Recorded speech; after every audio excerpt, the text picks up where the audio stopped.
जी हाँ दोस्तों, आप लोग के बीच में लेकर आ गए हैं ओमकार सिंह और काजल आर्या के सुमधुर आवाज में एक प्यारा सा लोकगीत। This song mix by Balram studio.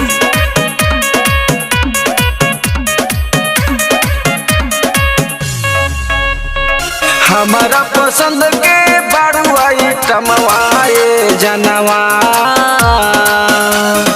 सुन तरू सुन। हमारा पसंद के बारू आइटमवाए धनवा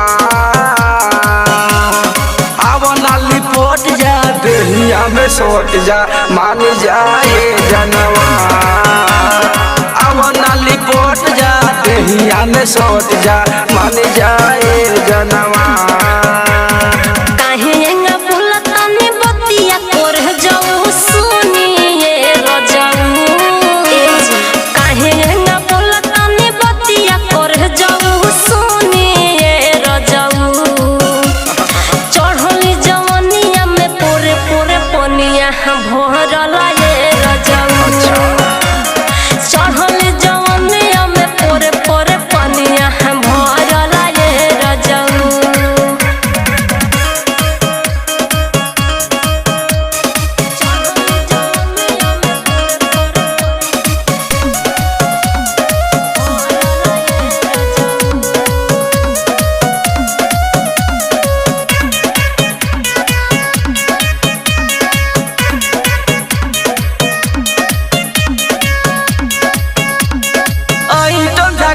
बारू सुनो ये हसीना, हमारा के देखी काहे छूटेला पसीना। सुधर जा ए बाबू ए हो आइटम झकास बारू सुनो ये हसीना।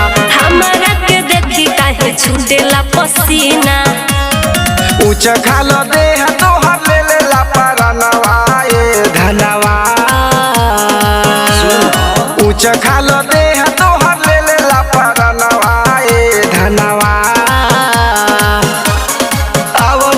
पोट जा बेहिया में सोट जा मान जाए जनवा। आवो नाली पोट जा बेहिया में सोट जा मान जाए जनवा।